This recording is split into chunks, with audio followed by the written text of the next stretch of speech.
말씀의 제목은 굳건하게 서는 신앙, 굳건하게 서는 신앙이라는 제목으로 함께 하나님 말씀 잠시 전하도록 하겠습니다. 2019년으로부터 시작된 코비드19와 그리고 그런 전염병을 통하여서 세상은 이 인간의 무기력함에 대해서 우리는 경험을 하게 되었습니다. 또한 이 지구 온난화와 또 현대에도 끊임없이 발발되는 전쟁을 보면서 꽤나 많은 사람들이 이제 세상은 멸망을 향해 가고 있다라고 이렇게 예견하는 말들을 손쉽게 들을 수가 있습니다. 마찬가지로 한국 교회도 마찬가지죠. 과거 여러 차례 잘못된 종말론에 휘말려서 굉장히 큰 고통을 겪었던 적이 있습니다. 우리가 잘 아는, 우리가 이름만 들어도 이 저명한 우리 목사님들마저도 이 잘못된 종말론에 대해서 좀 실수를 하신 적이 있음을 우리는 알고 있습니다. 예언이라는 이름을 통하여 날짜를 지정하거나 어떤 특정한 인물을 적 그리스도라고 지정을 해서 정말 많은 교회 성도님들이 신앙을 잃게 만들었고 심지어는 교회 공동체가 무너지는 것을 경험하게 되었다는 것이죠. 그런데 오늘 말씀, 본문의 말씀 역시 마찬가지였습니다. 데살로니가 교회 역시 비슷한 혼란의 상황을 겪고 있었던 것 같습니다. 오늘 2절에 보면 이런 말씀이 있죠. 영으로나 또는 말로나 또는 우리에게서 받았다 하는 편지로나 주의 날이 이르렀다고 해서 쉽게 마음이 흔들리거나 두려워하거나 하지 말아야 한다는 것이라. 그러니까 잘못된 종말로 인하여서 성도들을 혼란스럽게 하는 이들이 이 가운데 있었다는 것이죠. 그래서 오늘 본문에서 바울은 이 문제를 분명하게 짚고 있습니다. 성도들이 어떻게 반응을 해야 되고 또 이러한 잘못된 소란 가운데 잘못된 이러한 혼란 가운데 어떻게 행동해야 하는가, 그것에 대해서 오늘 바울 사도는 본문에서 그의 가르침을 전하고 있다는 것입니다. 결론적으로 말씀드리면 바울이 하는 말은 흔들리지 말고 굳건하게 서라는 것입니다. 여러분, 사실 신앙이라는 것은요 굉장히 단순합니다. 이 말씀대로 keep going 하면 되는 것이죠. 때로는 그 모습을 보면서 누군가는 너 왜 이렇게 그렇게 고집스럽게 하나님 말씀만 고집하냐, 또 어떤 이들에게는 너 뭐 말씀만 봐서 되겠냐, 너 왜 시대를 그렇게 읽지 못하냐 라며 비난의 손가락을 던질지언정 하나님이 하신 말씀을 믿고 지키고 따르는 것이 신앙의 기본이자 지속되어야만 하는 우리의 길이라는 것입니다. 여러분, 오늘 본문을 두 가지로 나누어 볼 텐데 이 시대가 주는 그런 흔들림 속에서 잘못된 그런 가르침 속에서 우리가 믿음 안에 견고하게 말씀으로만 킵고행하게 하시는 저와 여러분이 되셔서 우리가 하나님이 기쁘시게 하는 그런 한 사람이 되는 그런 은혜가 오늘 이 말씀 가운데 있기를 간절히 소원합니다. 오늘 그렇다면 굳건하게 서는 신앙 첫 번째는 흔들리지 말고 들어오던 말씀을 붙잡고 걸어가야 합니다입니다. 흔들리지 말고 들어오던 말씀을 붙잡고 걸어가야 합니다. 오늘 본문에서 바울은 데살로니가 교회의 성도들이 직면한 문제를 짚습니다. 우리 아까 드렸던 말씀이죠. 2절의 말씀처럼 잘못된 종말론적 가르침에 성도들이 흔들리고 있었기에 바울 사도는 흔들리지 말고 굳건하게 서라는 것이죠. 여기서 한 가지 짚고 넘어갈 것은 바울은 단순히 잘못된 가르침을 비판하고 끝나는 것이 아니라 그것이 왜 잘못되었는지를 분명하게 설명을 해주고 있다는 것입니다. 3절을 보십시오. 누가 어떻게 하여도 너희가 미혹되지 말라. 먼저 배교하는 일이 있고 저 불법의 사람 곧 멸망의 아들이 나타나기 전에는 그 날이 이르지 아니하리니. 그래서 바울은 주의 날이 임하기 전에 반드시 배교가 먼저 있을 것이고 또 불법의 사람 멸망의 아들이 나타날 것을 말하고 있습니다. 여기서 이 배교라는 것은요, 이 떠나다, 이탈하다, 우리가 좀 잘 아는 뜻이죠. 그런 뜻을 가지고 있습니다. 그런데 신앙적인 맥락에서는 하나님의 진리를 아예 벗어나 버리는 것, 돌아서 버리는 것, 다른 말로 신앙의 배반을 말하는 것이 이런 배교를 뜻하는 단어였고, 이 불법의 사람이라는 것은 우리가 손쉽게 유추할 수 있듯이 세상의 법이 아니라 하나님의 법을 어긴 자들을 말하는 것이었습니다. 근데 오늘 물론 그렇게 우리가 이해할 수 있겠지만 오늘 4절에서는 그러한 자들이 어떠한 자들인가, 그렇다면 배교한 자들, 이 불법의 사람들은 어떠한 일을 자행한 사람들인가에 대한 자세한 설명이 또한 4절에 설명이 되어 있다는 것이죠. 4절을 보십시다. 그는 대적하는 자라 신이라고 불리는 모든 것과 숭배함을 받는 것에 대항하여 그 위에 자기를 높이고 하나님의 성전에 앉아 자기를 하나님이라고 내세우니라. 그러니까 이 배교하는 자들, 불법을 자행하는 자들은 어떠한 특징을 가졌는가? 첫 번째는 하나님보다 자신을 높이는 자들이 그러한 자들이라는 것이고, 두 번째 특징은 하나님의 전 안에서 스스로 하나님이라고 주장하는 자들을 가리켜서 바로 3절에 나오는 배교하는 자들, 불법을 자행하는 자들이라고 말하고 있다는 것입니다. 이 당시 성도들이요, 이 바울의 메시지를 들으면서 떠올렸던 한 사람이 있었습니다. 그가 바로 이 로마의 황제였던 것이죠. 사실 로마의 황제 한 사람이 아니라 그간 즉위해왔던, 등임해왔던 황제들 모두를 가리키는 말이라고 해야지 좀 더 확실한 것 같습니다. 그 로마의 황제들이 왜 그렇습니까? 그들은 자신들을 스스로를 가리켜서 주, 로드라고 이 사람들로부터 그렇게 칭송받기를 원했다는 것입니다. 실제로 이 도미티아누스라는 황제는요, 자신을 이 도미누스 에트 데우스라고 불림받기를 원했다고 합니다. 사람들이 자기를 그렇게 부르길 원했다는데 이 뜻이 무엇인가 보니까 나의 주님, 나의 하나님이라는 뜻이라고 합니다. 그러니까 로마의 황제들은 하나님이라는 호칭을, 하나님의 자리에 자신들이 앉기를 바랬다라는 것이죠. 이 로마의 영향권 아래에 있었던 이 데살로니가 교회 역시, 이 성도들 역시 아마도 바울의 이런 말을 들으면서 황제들을 곧바로 떠올렸을 것이란 사실입니다. 사실 그뿐만이 아니죠. 이 황제들 말고도 자신을 하나님보다 높이는 자들, 성전 안에서 스스로 하나님이라고 대놓고 말하진 않았지만 마치 자신의 말을 하나님의 말씀과 동일한 권위를 가진 것처럼 행동하는 자들이 있었습니다. 바로 영지주의자들이었고, 바로 거짓 이단자들이 그들의 삶 가운데 침투해 있었고, 그들이 그렇게 배교적인 행위를 했다는 것이죠.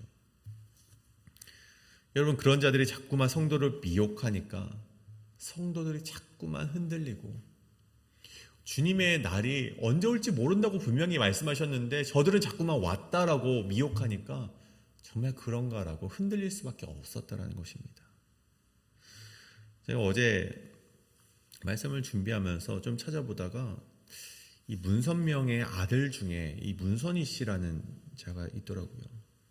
참 얼토당토 않는 것이, 한 가지 사진을 보았는데 결혼식에 참여하는 자들은 모두 이 쇠 막대기, 성경이 말하는 그 쇠 막대기를 가져와라.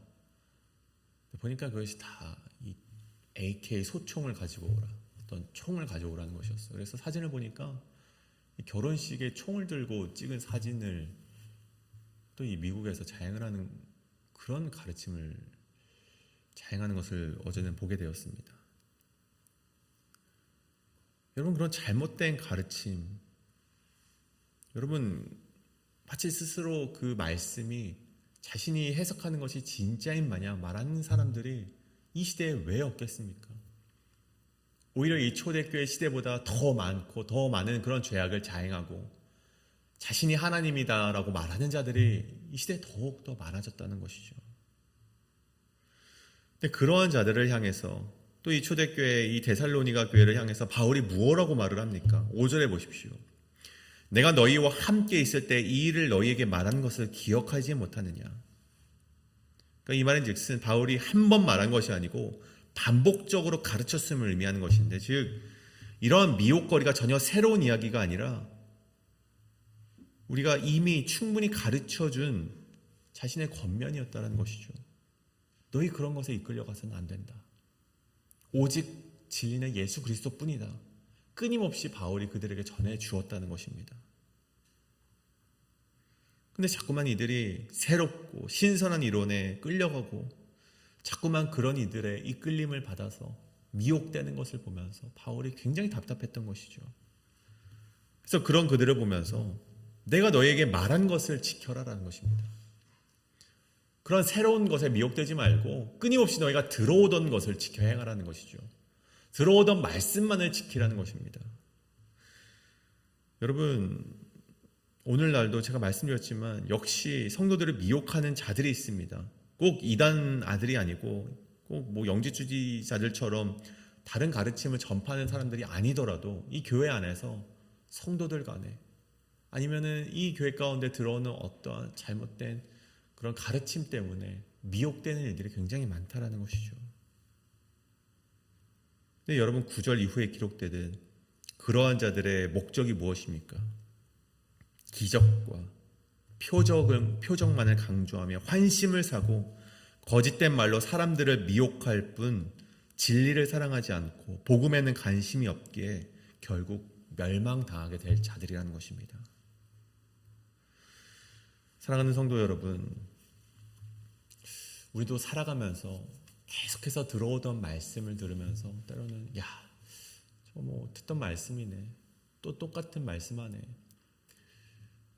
제가 이 매일 성경을 이제 또 9월 10월호가 나와서 쭉 보니까 또 스바냐의 말씀이 나오고 결국 보면은 이 심판에 대한 말씀이 또 나오기에 어떻게 이렇게 심판의 말씀이 또 이렇게 나오게 될까?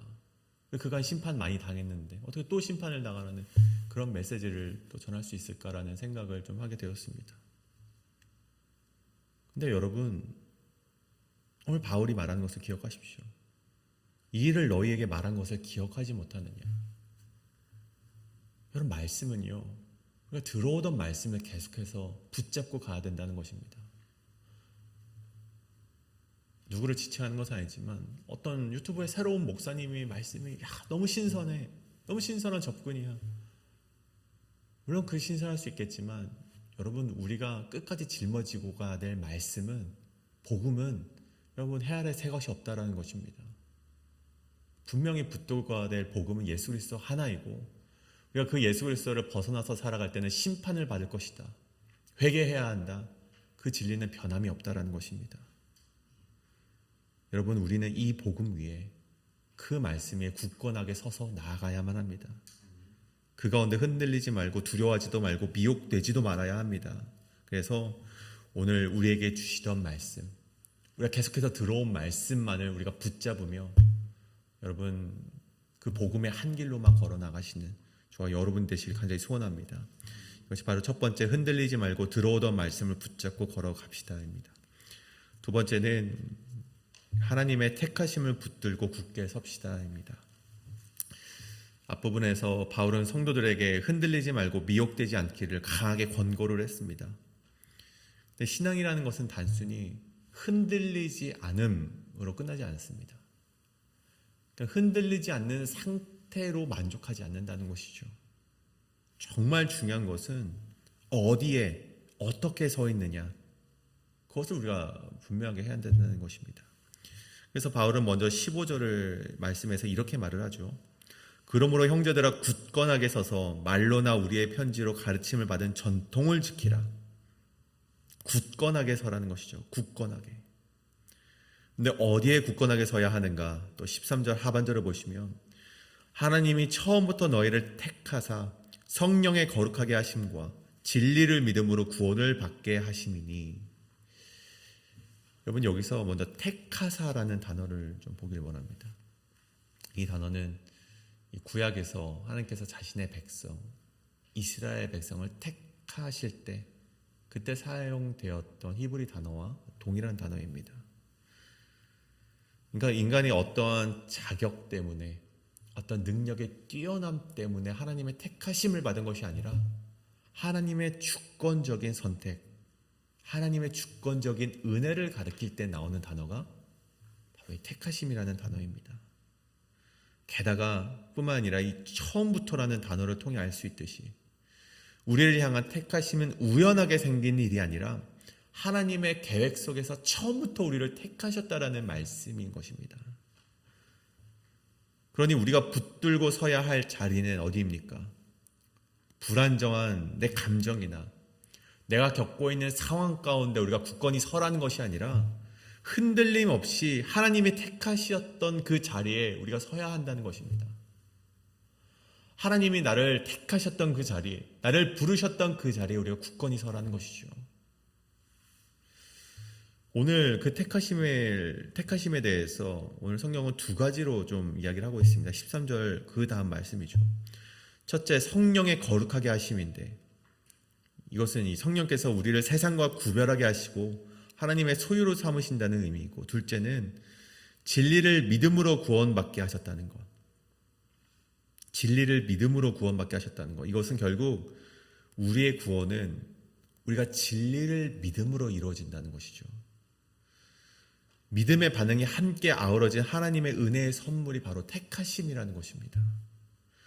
다시 말해 우리를 세상과 구별되게 하셨고, 세상이 믿는 것들이 아니라 진리를 믿는 그런 믿음으로 구원을 받게 하도록 우리를 택하셨다는 것입니다. 여러분, 그 택하심의 이유가 또한 오늘 말씀에 나오게 됐는데 14절을 보십시오. 주 예수 그리스도의 영광을 다른 누구도 아니라 너희가 얻게 하도록 하기 위함이다.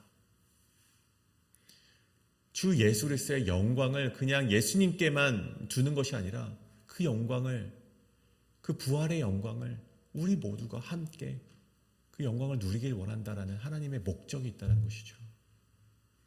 그러기 위해서 우리를 택하셨다라는 것입니다. 그렇기 때문에 바울이 오늘 이야기하는 것은 굳건하게 서라는 것입니다.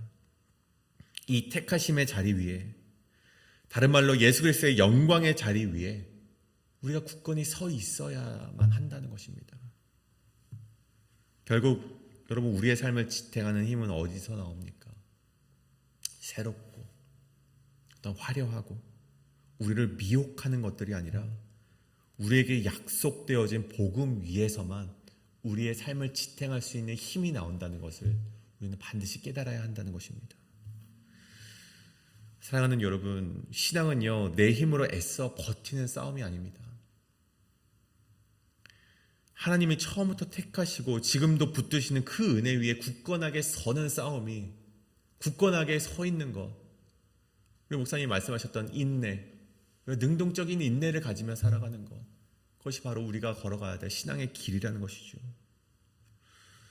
주일에 우리 목사님께서 고난이 우리의 자랑이 되는 신앙에 대해서 말씀을 해주셨습니다. 굉장히 많은 그 말씀을 듣고 좀 묵상을 하게 되었습니다. 여러분, 얼마나 많은 고난이 우리에게 있습니까? 여러분, 그 고난을 피하고 싶고 그리스도의 영광에 참여하기 위해 택하심을 받았다는 그 약속의 메시지가 우리에게 주어진 고난 앞에서 얼마나 추상적으로 들립니까?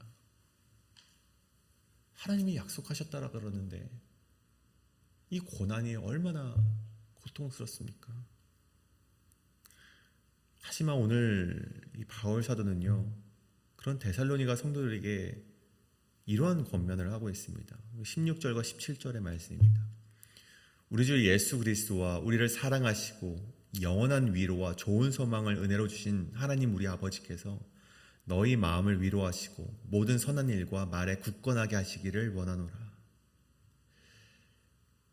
경제적으로 여유가 있으면 사라지고 또다시 궁핍해지면 없어질 그런 평안의 위로가 아니라, 비위를 맞추면 달가워지고 옳은 소리를 하면 멀어진 관계 속에서의 위로가 아니라, 건강에 좋고 나쁨에 달려있는 그런 위로와 평안이 아니라 우리를 사랑하시고 영원한 위로와 좋은 소망을 은혜로 주신 하나님께서 우리의 마음을 아신다는 것, 여러분, 이것이야말로 우리에게 참된 위로와 평안이 된다는 것입니다.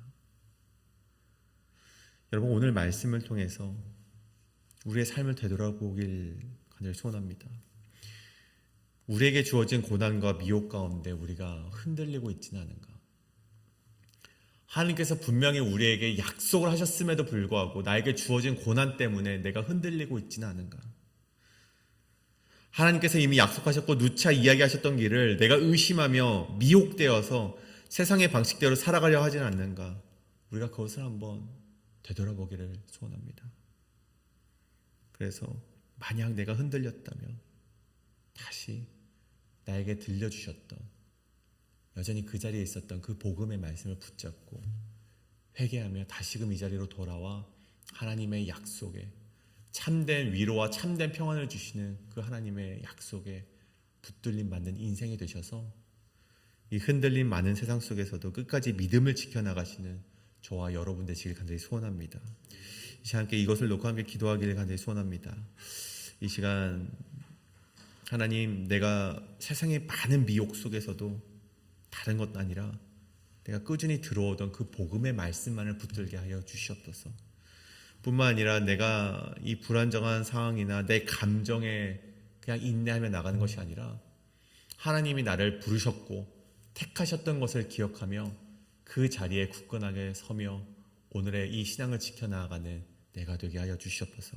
이것을 놓고 이 시간 함께 통성으로 기도하며 나아가시겠습니다. 기도합니다.